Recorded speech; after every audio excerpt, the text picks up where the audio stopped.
En algún momento en el trasegar de estas luchas políticas, tuve la posibilidad de conocer una familia. El señor, ya con sus años, un empresario, una persona relativamente poderosa en el sector donde vivía, en Sucre, me invitó a conocer una mina de mármol en las estribaciones de los Montes de María, en un pueblo que se llama Tolú Viejo.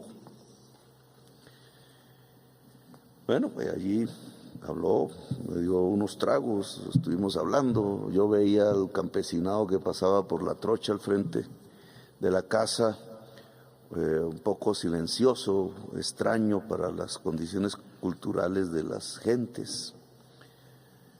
Tuve una derrota electoral en ese pueblo en las elecciones que vinieron y yo me dije, ¿pero por qué? Y era que la población tenía cierta aversión al proyecto de escarbar una montaña de los Montes de María, ni más ni menos, con todas las secuelas, los acumulados de violencia, de belleza natural también, que allí había. La comunidad no le gustaba mucho que hubiese una mina de mármol allí. Después, años pasaron, se me había olvidado hasta el nombre del señor, y me volvieron a invitar al mismo lugar, coincidencialmente, años después, bastantes. Y en la mina ya no había mina, ya no reconocía yo cómo era el lugar exactamente donde había estado. Y no estaba el señor, sino la esposa. La esposa había tomado la conducción de los negocios de la familia. Y la señora, en vez de seguir con la mina de mármol, decidió cambiar la vocación de ese lugar. Y había construido algo que hoy se llama Rocafuerte,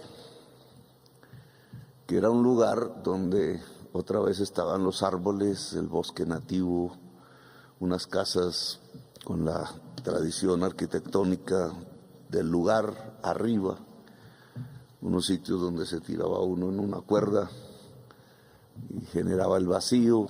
Yo en el turismo siempre he sido un caminante, entonces me subí en una cuesta de 1 hora hacia arriba y entonces se veía el mar. Y coincidencialmente pasaban las guacamayas al frente y entonces me dio una visión que todavía no olvido. Olvidé más el mármol que las guacamayas. Y la señora se volvió, pues, allí en la casa tenía hamacas, dormían los que visitan el lugar. La señora dio una lección en su propia familia y en el lugar, sin ser de izquierdas ni nada de esto. Una señora pensando en tener los ingresos familiares cómodos, pero con una sensibilidad. Quizás tenía que ser mujer para haber dado ese cambio en la figura de su familia, en sus ingresos y en el lugar. Ella ahí, sin proponérselo, sin mayor análisis, estaba mostrándonos un camino en la nación, un cambio de sentido. En cierta forma, desde la visión del hombre, lo que se trataba era de escarbar y sacar lo que había debajo de la montaña. Riqueza, en teoría, el mármol se comercia, indudablemente, un bien, una transformación del mármol incluso era posible, pero la señora lo que había observado no era lo que había debajo de la montaña, sino lo que había encima de la montaña, el entorno, la belleza. Quizás ella tenía más posibilidades de captar la belleza que el hombre. Temas de discusión política. Cuando los hombres dominan la economía, quizás no captan en dónde es que están realmente las posibilidades de la riqueza. La señora lo hizo, lo logró. Y los dos modelos de economía dentro de la familia, que uno reemplazó al otro, yo creo que nos muestran un poco la dinámica nacional. Eso que captó la señora en los Montes de María, en el sitio Rocafuerte, en Tolú Viejo, que no es lo mismo que Tolú Nuevo, es lo que yo creo que debemos captar en Colombia. Acaba de salir esa publicación que mencionó la alcaldesa, no sé qué tan seria sea, pero dicen, es Forbes. Pero cualquiera que hayamos tenido la oportunidad de ir por el mundo, por ahí, sabemos que que es cierto, que es así, que Colombia es uno de los países más bellos del mundo. La revista Forbes dice el tercero, pone al lado de Indonesia y Nueva Zelanda. Vivir en medio de una belleza indudablemente es un privilegio, que el hecho de que existamos aquí todos los días y lo volvamos normal, como si así fuese en todas partes del mundo, pues nos insensibiliza ante esa realidad. A veces no captamos que estamos viviendo en uno de los lugares más hermosos del planeta. Es hermoso por circunstancias geológicas. Si quisiéramos un poco profundizar más ya en conceptos, es hermoso por la biodiversidad. Porque el hecho de que aquí se mueran los Andes, se partan en tres, transitemos hacia el Caribe, estemos en el sitio cercano a la línea ecuatorial, en la zona tórrida, etcétera, etcétera, etcétera. Todo eso combinado, que estemos con un pie en un mar y con otro pie en otro mar, hace que este lugar sea uno de los lugares más bellos del planeta. Así ha sido independientemente de los seres humanos. Incluso si uno va por allá, por Chiribiquete, y oye ciertas teorías, no diría leyendas, ciertas teorías que aún hay que sostener con más profundidad científica, se dice que ese es el primer lugar de la Tierra, la primera Tierra, cuando todo esto era océano. Es probable, el escudo guayanés se llama, guyanés. Allí hay unos murales enormes como la Capilla Sistina, pero de hace 20.000 años. Y claro, a un colombiano le queda un poco extraño pensar que seres humanos estaban en donde nosotros hoy estamos hace 20.000 años. Los egipcios eran de hace 10.000 años. Y estaban pintando las piedras, hicieron un mural enorme, muchos murales, una galería de arte, una Capilla Sistina de hace 20.000 años y queda en Colombia.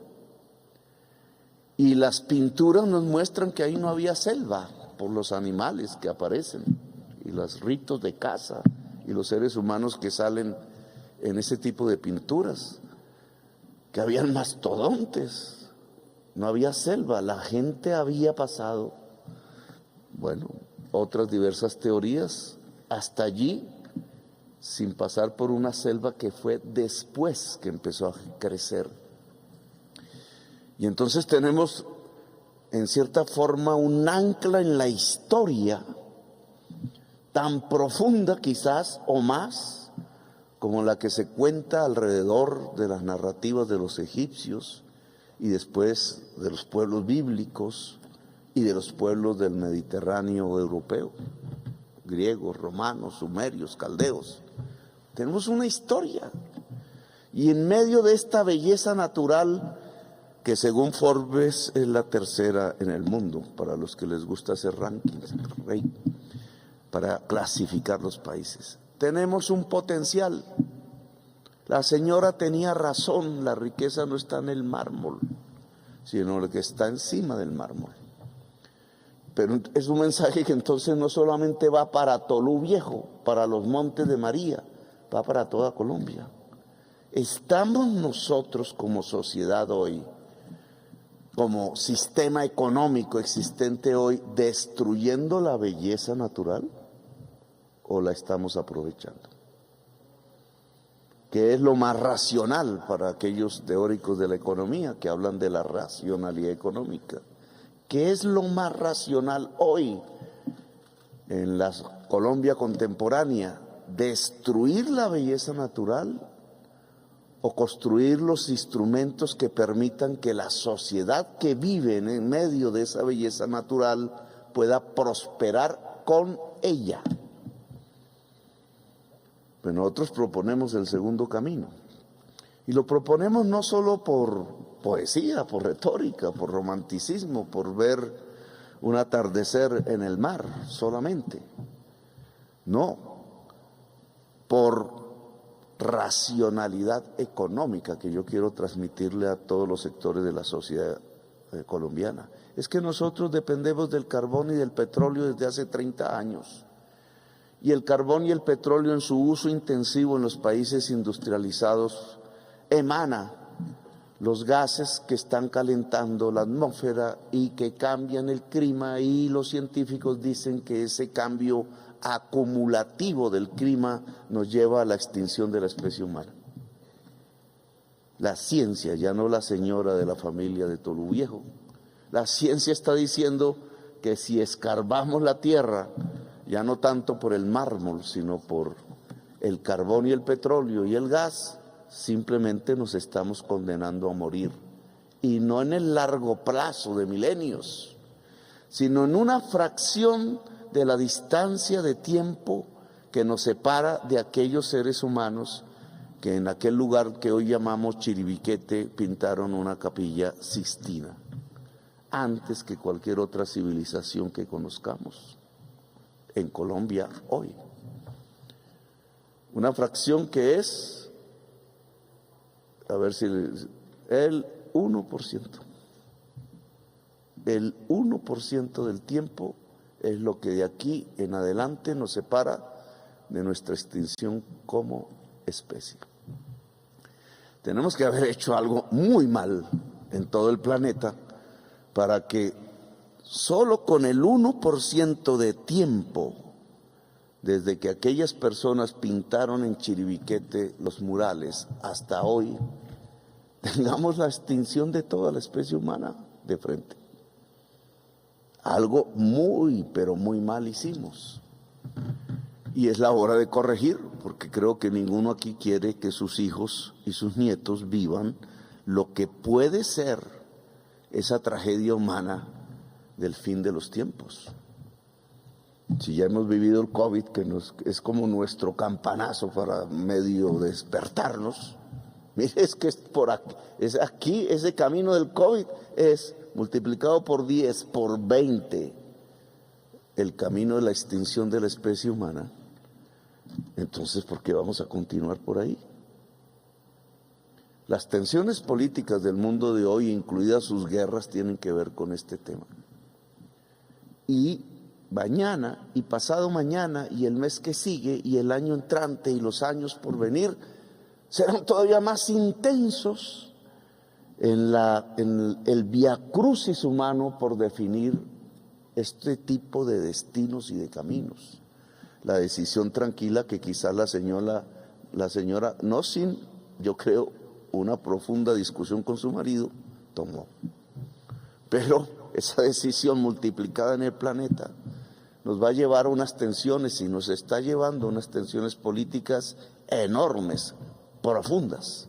Es un cambio de era civilizatoria o el fin de los tiempos. No es un simple cambio de modas, no es que una generación con una sensibilidad pasa y otra generación con otra sensibilidad llega, no. Es un quiebre civilizatorio o el fin de los tiempos. Y no soy apocalíptico, aunque el Apocalipsis fue el mejor libro que me leí de la Biblia para mí en la cárcel. Es la realidad que la ciencia nos está poniendo de frente. Y entonces, en el tercer país más bello del mundo, ¿qué decidimos? Bueno, la gente decidió el 19 de junio, hizo un quiebre, tiene que ver con lo que estoy hablando. La forma como empezamos a percibir como sociedad colombiana las transformaciones que tendrá el mundo. Ese quiebre nos señala otro camino. Nos llegó la hora de prosperar con la belleza natural que tenemos. no contra la belleza natural que tenemos. Nos llegó la hora de prosperar con el agua, no contra el agua.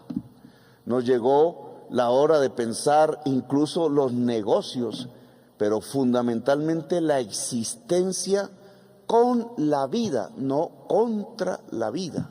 Es los planteamientos que hemos propuesto en campaña electoral y por lo cual mucha gente ha votado.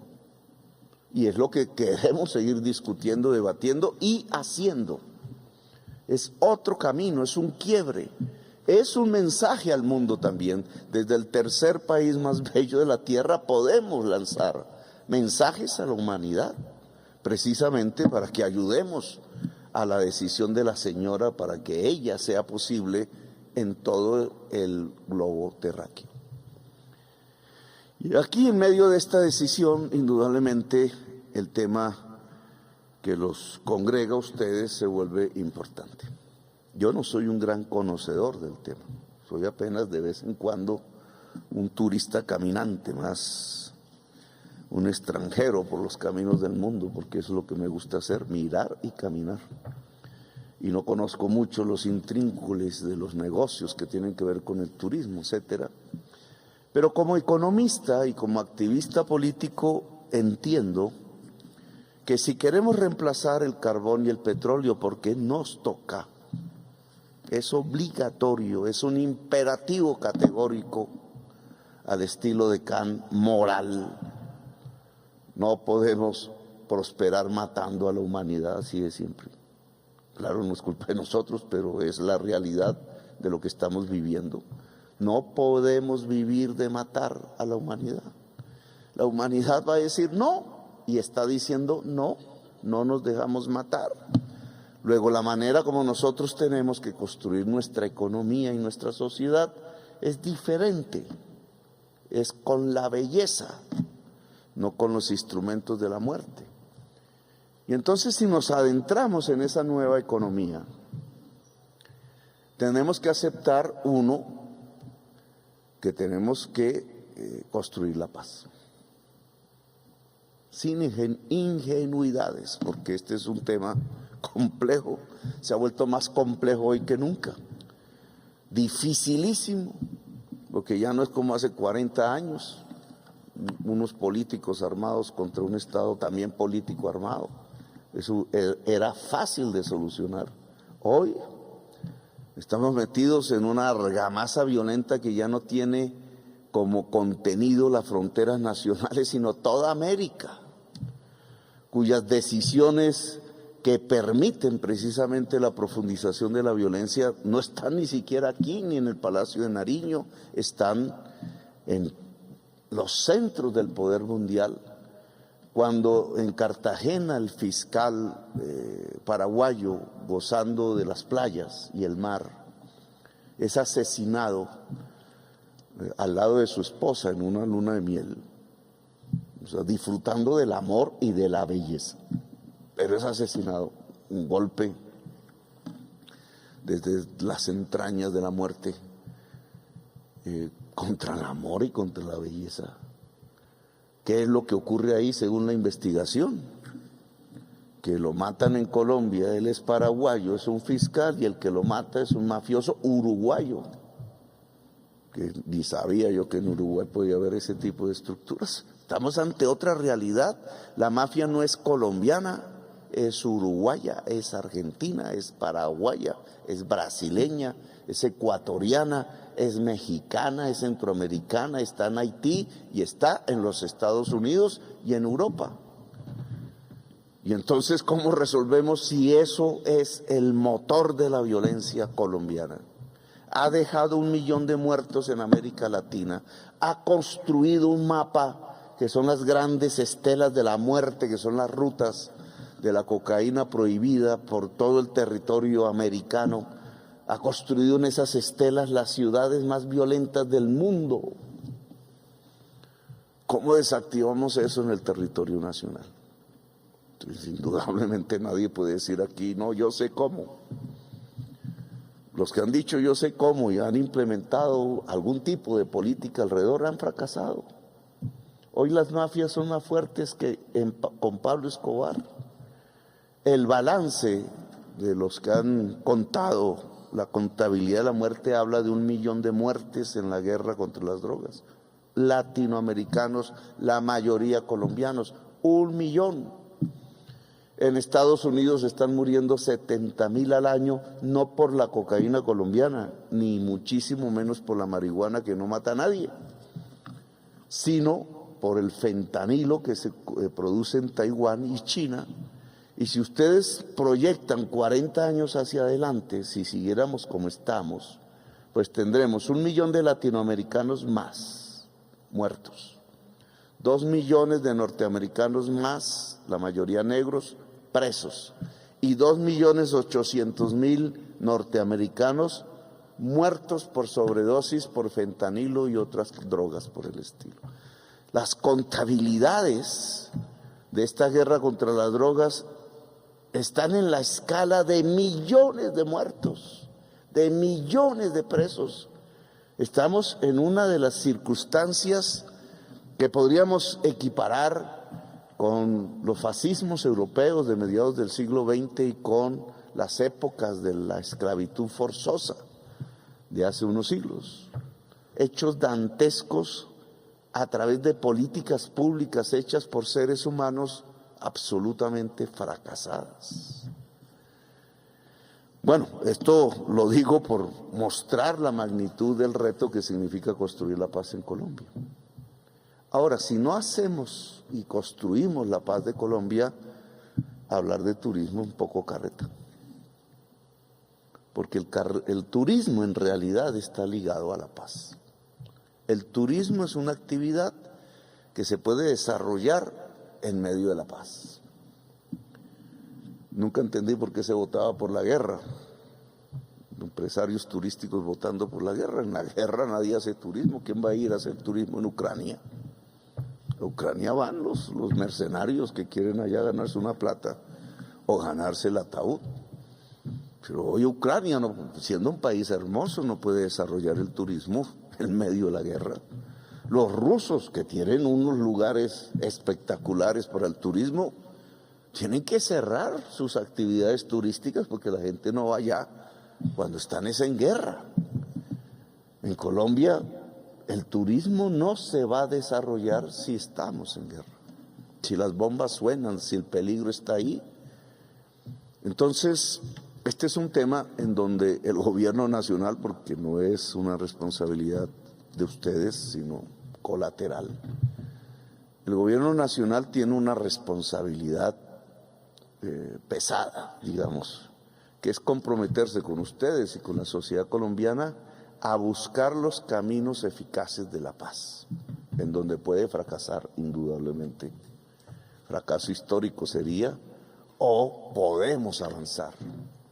Si avanzamos, tenemos una actividad propicia para superar la economía fósil que produce la crisis climática desde Colombia, que es marginal, digamos, desde el punto de vista de los gases de efecto invernadero, pero que es importante desarrollar porque nos vamos poniendo en la vanguardia de los países y de las sociedades que quizás, ojalá, puedan mirar el después de la economía descarbonizada con suficiencia, con prosperidad.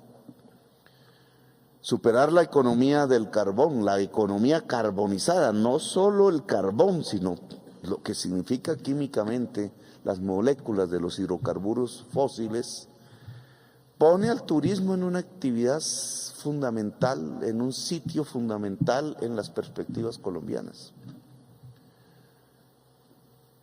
Que hemos sido un país más bien encerrado entre montañas, no nos ha gustado mucho mirar el mundo, que tenemos un per cápita de exportaciones comparado con los otros países de América Latina de los peores. Somos malos comerciantes. Nos ganan casi todos los países latinoamericanos cuando dividimos exportaciones por cabeza, per cápita. Somos malos para comerciarnos en el mundo. Éramos malos para conocer el mundo, solo se iban algunos que otros aventureros a ver cómo era más allá del mar. No desarrollamos nuestra marinería, se nos ancló. Realmente no somos como las sociedades de marineros, italianos, irlandeses, noruegos, vikingos, españoles, incluso portugueses. Pensamos que lo mejor del mundo está dentro de nuestras montañas. Hemos descubierto que sí tenemos uno de los países más bellos del mundo. Pero aún así, con esas limitaciones, tenemos que vender nuestro país en el mundo. Tenemos que saber comerciar la belleza, que es una frase terrible. Pero si sabemos comerciar nuestra belleza, podemos lograr que nuestra sociedad sea más próspera. Podemos lograr desconectarnos del carbón y del petróleo. Podemos navegar como buenos marineros en las aguas económicas que transitan hacia un nuevo mundo, que ojalá llegue, porque si no llega es el fin de los tiempos. Y entonces podemos pasar a ser vanguardia, no retaguardia. Y el turismo extranjero, que es una transferencia de riqueza del mundo hacia acá, equivale a una exportación económicamente hablando, igual. El turismo extranjero llegando a Colombia puede ser en el corto plazo un sustituto, no digo total, no voy a exagerar, por lo menos parcial, pero importante, de la economía fósil de la cual dependemos. Así de simple. Pero eso implica varios retos y algunos del gobierno. Uno, la paz, obviamente. Dos, cuidar la belleza, no destruirla. Cuidar la belleza, que implica a escala municipal, a escala departamental, a escala nacional, políticas de protección de la belleza colombiana, de la biodiversidad, porque de ahí es que vamos a vivir. La belleza, eso implica cuidar el agua, eso implica transformar en cierta forma economías depredadoras para que dejen de ser y sean sustituidas por economías cuidadoras de la vida. Eso implica mirar la infraestructura desde otra perspectiva. Yo le preguntaba al ministro de Transporte, ¿dónde se hacen las pistas aéreas en Colombia? ¿Dónde se hacen? ¿En Corozal o en Tolú, por ejemplo? ¿Cómo se hacen los aeropuertos? ¿Privilegiamos los ladrillos de la edificación o el tamaño de las pistas? ¿O la tecnología para que de noche se pueda aterrizar? ¿En dónde están nuestras prioridades? Aquí el turismo, excepto el venezolano, si alguna vez vuelve, tiene que llegar por avión. Y entonces, si queremos turismo en crecimiento, tenemos que hablar de la aviación, tenemos que hablar de la aeronáutica, tenemos que hablar de los aeropuertos en general. Y entonces, ¿dónde estamos construyendo los aeropuertos? ¿Con mentalidad centralista? ¿Con mentalidad de la vieja economía? ¿Pensando como la vieja economía fósil? ¿O la estamos pensando en términos de la nueva economía? Invito a esa discusión. Ya yo la produje en el Ministerio de Transporte, que es donde está este tipo de actividad. ¿Dónde se ponen las pistas y qué hacemos primero? ¿Podemos dividir esa actividad por fases? ¿Ampliar pistas antes que nada? Antes que nada, porque no somos ricos, entonces tenemos que priorizar el recurso público. Y después tecnologías para que esas pistas tengan actividad nocturna y puedan aterrizar si cae un aguacero. En Bogotá si cae un aguacero se vuelve todo un sancocho. O sea que no, en Bogotá se priorizó, no es culpa de los dos, pero en Bogotá se priorizó los ladrillos del edificio que la tecnología del aeropuerto. Y por eso nos da lo mismo tener una belleza de edificio muy amplio, porque los aviones tienen que hacer cola por aterrizar, no pueden aterrizar. Pero esto es en Bogotá, pero en otras partes del país podemos pensar un mapa de construcción de pistas o de reactivación de pistas o de fortalecimiento de pistas con una mirada hacia el turismo que nos lo pinta geográficamente de manera diferente. Esa sería una invitación que les haría en este congreso, porque lo necesitamos. ¿Dónde ponemos el aeropuerto? ¿En Quibdó o en las playas? O en Cali, bueno, Cali ya lo tiene, pero en Cali o en Huanchaco. Y así, digamos, en cada región de Colombia tendríamos esta gran discusión. Me parece que la infraestructura es fundamental porque aquí no llegan turistas si no tenemos aviones, líneas. ¿Es Avianca nuestro conector o abrimos? ¿Avianca es de nosotros? Entonces, abrimos, ¿qué más hacemos? Nos quedamos con una nostalgia, sí. La Avianca es una nostalgia colombiana, pero no es más que una nostalgia. Podemos recuperar, incluso invitaría a la sigla de la primera empresa de aviación, que es de Avianca, pero que es la primera del mundo. Nosotros no estábamos muy destochados, digamos, nuestros abuelos no estaban muy equivocados. Ellos pensaron este país un poco mejor que las generaciones posteriores. Pusieron ferrocarriles, sabían de la aviación. Fue la primera aerolínea comercial mundial. Ahora, pues Atenas nos puede ayudar, pero tenemos que abrir, porque si no, si de aquí no llega, de Emiratos Árabes Unidos, un avión aquí, no llegan los árabes con plata. Nos toca. No podemos esperar en estos ritmos a ver hasta cuándo abrimos otra línea, a ver si nos reciben. Aquí hay una actividad que ustedes han mencionado, diplomática. Entonces, ¿para qué tenemos embajadas? ¿Para qué tenemos consulados? ¿Y para qué tenemos una ProColombia que llaman? Que yo me enteré, eso fue ahorita. Estos temas, uno empieza a escudriñar el Estado y se va encontrando unas sorpresas enormes. ¿Para qué tenemos eso si no es para vender la belleza del país de tal manera que vengan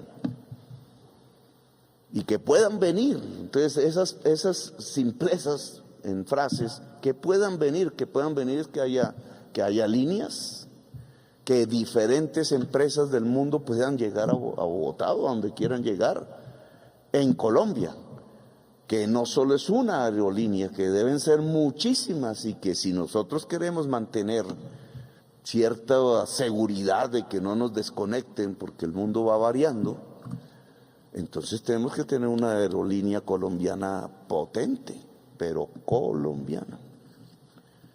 Y así, digamos, tendríamos que ir a otra parte del mundo de la infraestructura. Estoy hablando de las responsabilidades gubernamentales. ¿Qué tipo de dentro de la belleza, qué tipo de turismo se podría desarrollar más hacia adelante?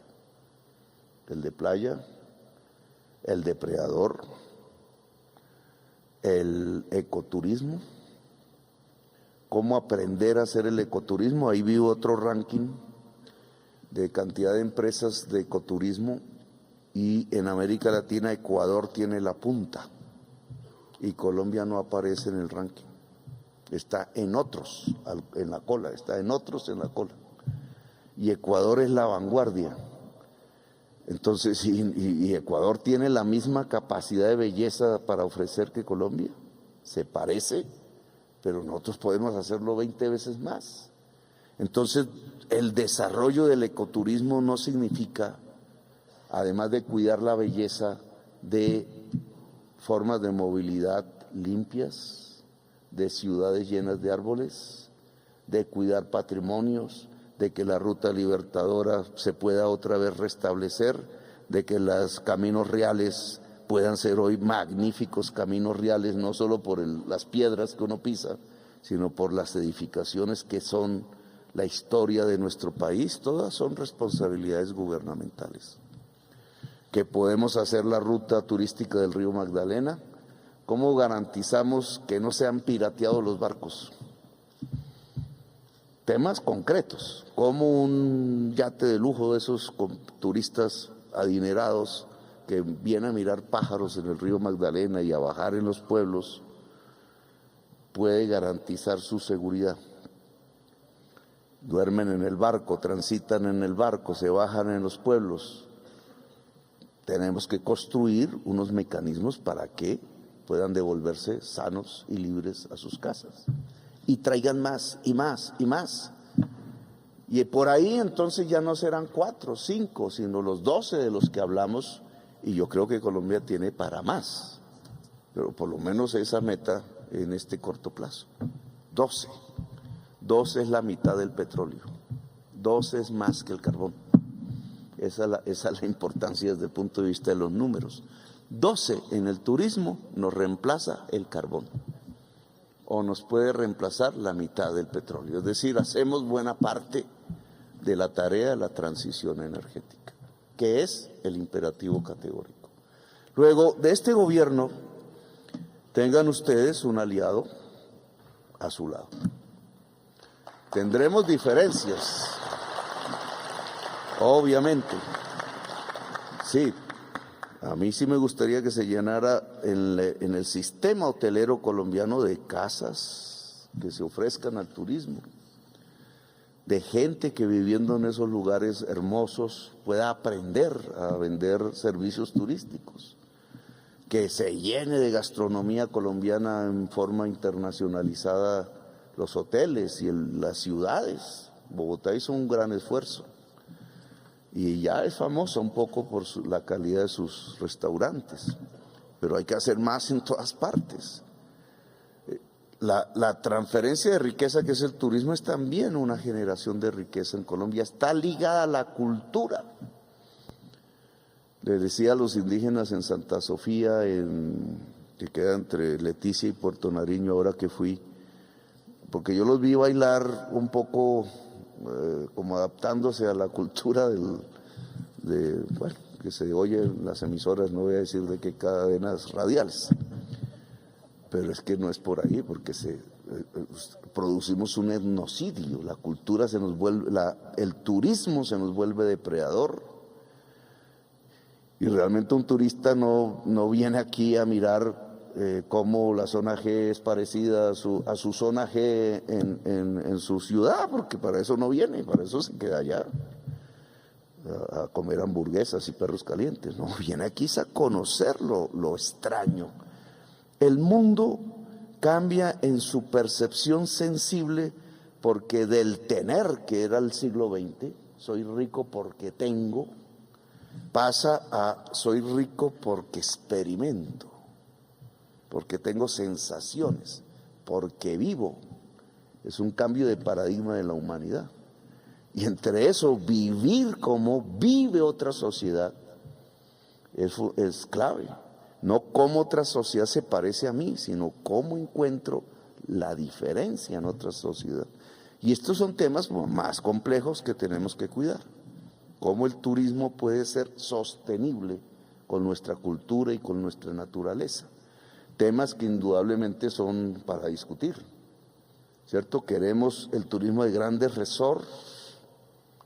Puede convivir el resort con el pequeño turismo de casa de la señora que aprende, digamos, a vender su servicio gastronómico y embellece su casa y se le ayuda para embellecer su casa para que ahí lleguen a mirar la belleza de Colombia. Yo creo que puede complementarse, pero tenemos que expandir, digamos, esa capacidad de servicio de la sociedad colombiana para ofrecer al extranjero y a la extranjera la belleza de Colombia, y a partir de la belleza de Colombia poder construir una sociedad más democrática y más próspera. ¿Cómo? Otro tema, y termino para no aburrirlos. Si el territorio es negro, si el territorio es guayú, y ahí está la belleza, ¿cómo se hace el pacto que permita con el negro y la negra, como decía el Joe Arroyo, con la comunidad guayú, el desarrollo turístico? ¿Cómo los norteamericanos fueron suficientemente inteligentes para no producir un etnocidio en Hawái? sino lograron potenciar la sociedad de Hawái para que pudiera ser también copropietaria de los beneficios del turismo. Lo que yo acabo de ver en Providencia, que ahora está saliendo públicamente, en Providencia hubo un etnocidio. En San Andrés ya hubo un etnocidio. El turismo nuevo, que llamamos ecoturismo, no se fundamenta en etnocidios. Al contrario, se fundamenta es en que la cultura viva, que la belleza natural viva, que las energías limpias estén ahí, en el mismo hotel estén las energías limpias, que la movilidad sea limpia, que los árboles estén por doquier. Ojo con ese camino, porque hay que construirlo entre el Estado, pero también con ustedes. El ecoturismo es limpio por naturaleza, y lo que más cuida el ecoturismo es la cultura sobre el que se asienta. Entonces, ejemplos como el de San Andrés no pueden ser. Ahora hay que proteger Providencia, porque si uno destruye la cultura anglófona, digamos, por ponerle un nombre, aquí le llamamos raizal, si la destruye San Andrés no es sino unas piedras. Si uno protege esa cultura, y entonces ese turismo tiene que proteger la cultura sanandresana, raizal, entonces es convivial, digamos, con la cultura. Eso se llama ecoturismo. Lo otro no es sino depredación, lo otro no es sostenible. Temas, porque entonces hay que profundizar en esto, tenemos que aprender. Lo que se hizo en Providencia en estos 2 años es un etnocidio. Eso es lo que no podemos hacer, por no afincarnos en la cultura propia del territorio. Bueno, esta es la tierra del encanto y ustedes lo saben, así que entre ustedes y nosotros hagamos de este tercer país el más bello del mundo, no solamente en su naturaleza, sino en su cultura humana, en su capacidad de relacionamiento, en su proyección para los seres humanos que habitan hoy y que habitan y habitarán en el próximo futuro nuestros hijos y nuestros nietos. Ustedes y nosotros juntos, una misión a lo Mazzucato. Esta es nuestra misión a la luna, como dice Mazzucato, pero es la misión ecoturismo sostenible en Colombia como uno de los pilares de la prosperidad de la sociedad colombiana. Gracias, muy amables.